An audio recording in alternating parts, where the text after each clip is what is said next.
ইন্দ্ৰময় হৰগৰ ৰাজা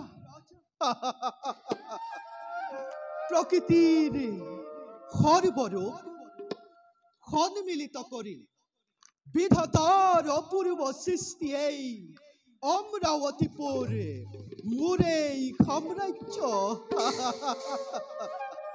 কিন্তু দিকপাল অমৰাবতীৰ সৌন্দৰ্য আৰু নন্দন কাননৰ মনোমোহা দৃশ্য দেখি ঈৰ্ষানলে দগ্ধ হৈ সেই দৈত্য সমাজে বাৰম্বাৰ অপকাৰ সাধে আমাৰ দেৱতা সমাজত। সেয়েহে দিকপাল সদা সষ্টম থাকিবা তুমি শত্ৰুক নিধনৰ হেতু।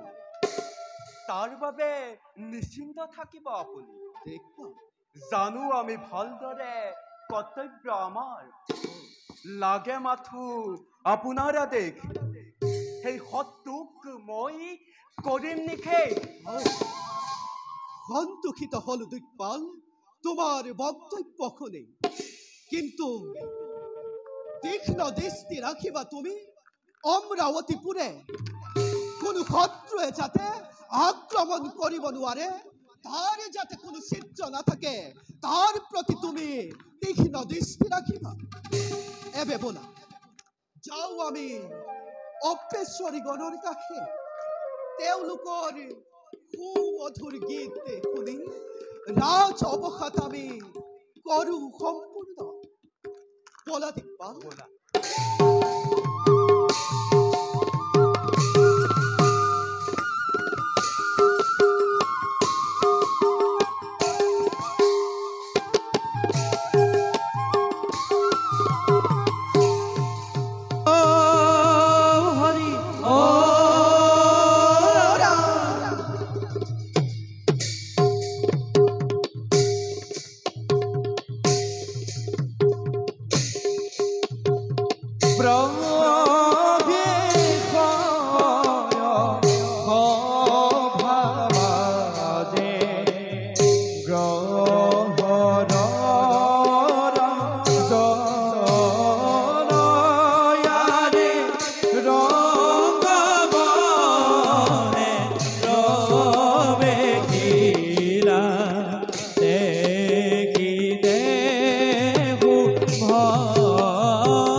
নভৰ অধিপতিময় নাম মোৰ শনি আহা আহা মোৰ এক কটাক্ষ ভস্মীভূত হ'ব পাৰে বিশ্ব ব্ৰহ্মাণ্ড এইবাৰ দৃষ্টি মোৰ অযোধ্যা ৰাজ্যত অন্য দেৱতাক মানৱে পূজা কৰে সাক্ষাৎ পাবৰ কিন্তু এই গ্ৰহপতিখনি পূজা কৰি সাক্ষাৎ নাপাবৰ হেতু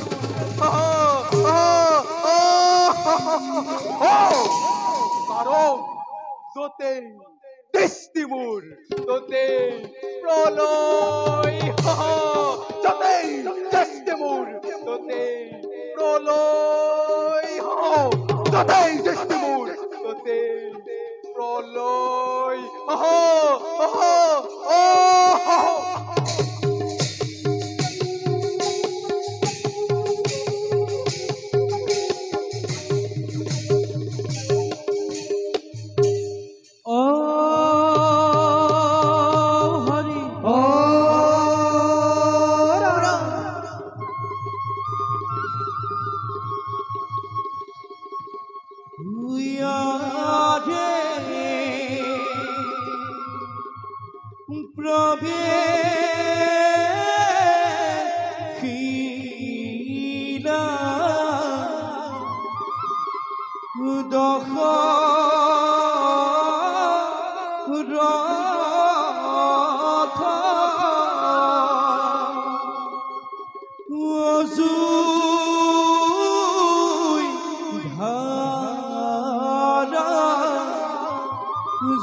মন্ত্ৰীবৰ মহাৰাজ ৰাজ্যৰ সকলো প্ৰজাৰে মংগল নে সকলো প্ৰজাই সুখে সন্তোষে কৰিছে নে বাস ঘটিছে নেকি কিবা অপায় অমংগল মহাৰাজ মন্ত্ৰীবৰ সকলোৰে মংগল আজি এই অযোধ্যা ৰাজ্যত কিন্তু মহাৰাজ মন্ত্ৰীবৰ কিন্তু বুলি ৰৈ গ'ল কিয় মহাৰাজ মন্ত্ৰীবৰ বহু দিনৰ পৰা আপোনাক নিৰীক্ষণ কৰি আহিছো পূৰ্ণিমাৰ চন্দ্ৰহেন মুখনি আপোনাৰ কিবা যেন বিষাদৰ কলীয়া ডাৱৰে আৱৰা ৰাজ কাৰ্যটো নাই সেই পূৰ্বৰ সজীৱতা ইয়াৰ কাৰণ কি মহাৰাজ মন্ত্ৰীবৰ মহাৰাজ বুদ্ধিমাতাৰ সাক্ষাৎ প্ৰতিমূৰ্তি আপুনি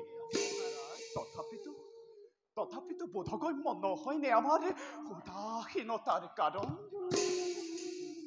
মন্ত্ৰীবৰ মহাৰাজ মহান ইক্ষাকুকুলৰ ৰজা দশৰথ মই অতীতৰে পৰা মহা বীৰগণে যুদ্ধ বিগ্ৰহ কৰি অযোধ্যাৰ মান ৰাখিছিল সদা শিৰৰ ওপৰত।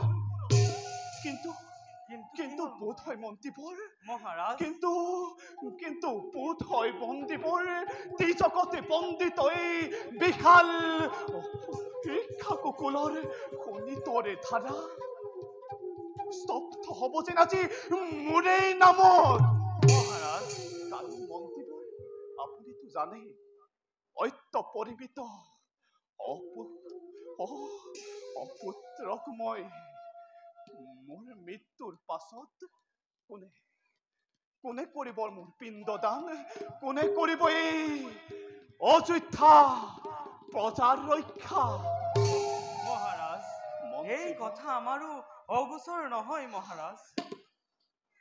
সদ্যহতে আপুনি পুত্ৰ সন্তানৰ কথা চিন্তা কৰি পৰিহাৰ মন্ত্ৰীবোৰ চিন্তা কৰক নিজ পুত্ৰ সদৃশ অযোধ্যাৰ শত শত প্ৰজাগণৰ কথা। মন্ত্ৰীবোৰ কি হৈছে অযোধ্যাৰ প্ৰজাগণৰ? কিবা সংকটে জুৰুজা কৰিছে নেকি অযোধ্যাৰ শত শত প্ৰজাগণৰ? মহাৰাজ সুজলা সুফলা শস্য শ্যামলা এই অযোধ্যা নগৰী আৰু মৰুভূমিলৈ পৰিণত হবলৈ বেছিক্ষণ নাই মহাৰাজ। মহাৰাজ পঞ্চবৰ্ষে অনাবৃষ্টিৰ ফলত অনাবৃষ্টি? হয় মহাৰাজ। বিশেষকৈ কি মন্ত্ৰীবৰ? বিশেষকৈ অযোধ্যাৰ দক্ষিণ প্ৰান্তৰ প্ৰজাগণে অযোধ্যাৰ দক্ষিণ প্ৰান্তত? হয় মহাৰাজ দক্ষিণ প্ৰান্তৰ প্ৰজাগণে অন্নৰ অভাৱত পৰি এই ৰাজ্য ত্যাগ কৰিবলৈ আৰম্ভ কৰিছে মহাৰাজ। হয় মহাৰাজ ইয়াৰ কিবা এটা ব্যৱস্থা কৰক মহাৰাজ। মন্ত্ৰীবোৰ মহাৰাজ অযোধ্যাৰ দক্ষিণ প্ৰান্তত আজি এনো অৱস্থা। মহাৰাজ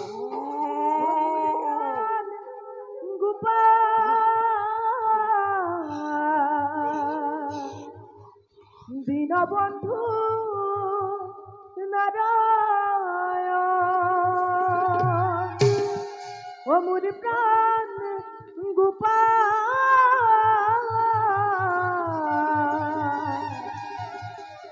দীনবন্ধু নাৰায়ণ প্ৰণাম বিপৰীত। তথাস্তু মহামন্ত্ৰী হোমন্তৰ কথা একেবাৰে সঁচা মহাৰাজ। প্ৰজাগণৰ কথাটো দূৰৰে কথা, আজি দক্ষিণ অযোধ্যাত শুনিবলৈ নোপোৱা তুমি পশু পক্ষীৰ মাত। সকলোৱে তোমাক ধিক্কাৰ দি অযোধ্যা ত্যাগ কৰিছে চিৰদিনলৈ।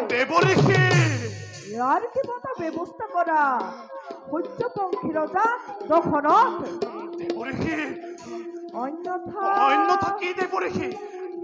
অন্যথা অযোধ্যা নগৰ শ্মশানৰহে ৰখীয়া হবা তুমি।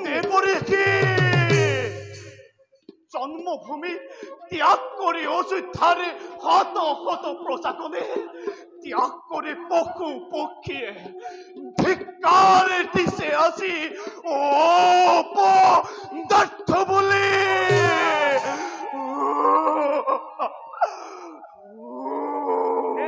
দেৱঋষি ত্ৰিকালজ্ঞ আপুনি কিবা কৰি ব্যক্ত কৰক আমাক। কিবা হেতু অনাবৃষ্টি এই অযোধ্যা ৰাজ্যত।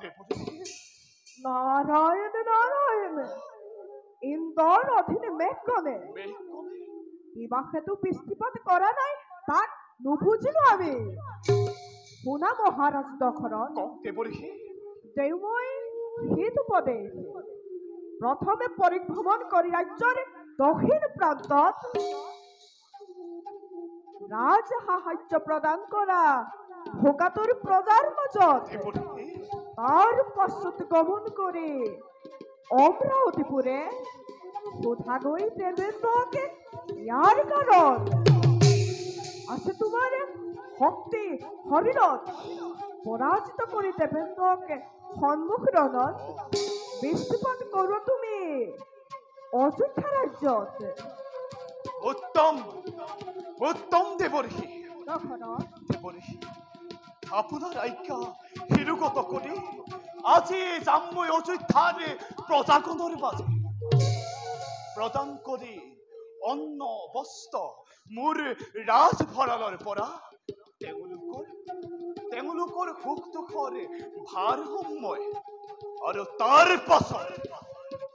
পাছত যাম ভালদৰে কিদৰে বৃষ্টিপাত নকৰে দেবেন্দ্ৰই অযোধ্যা ৰাজ্যৰ প্ৰলয়ৰ মূৰ্তিৰে গৈ ৰণতে পৰাস্ত কৰিম বাধ্য কৰাম দেবেন্দ্ৰকে বৃষ্টিপাতৰ বাবে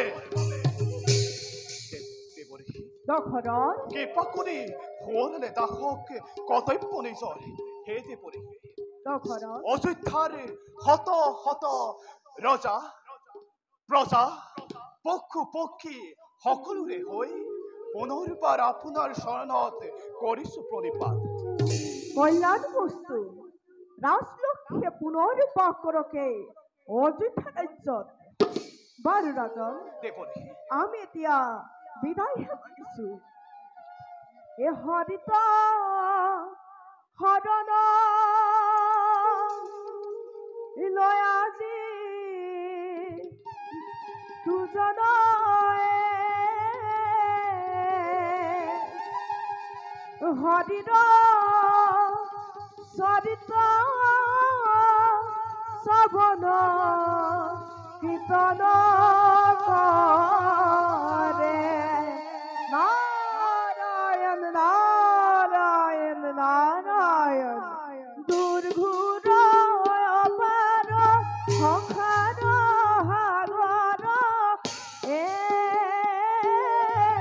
ইটো মহাজনে আতীয় প্ৰয়াসে তৰে ইটো মহাজনে আতীয় প্ৰয়াসে তৰে নাৰায়ণ নাৰায়ণ নাৰায়ণ শুনিলে দেৱৰীষীৰ বাক্য হয় মহাৰাজ ওলা যাওঁ মন্ত্ৰীবৰ এতিয়াই যাত্ৰা কৰো অযোধ্যাৰ শত শত প্ৰজাৰ মাজে বলক মহাৰাজ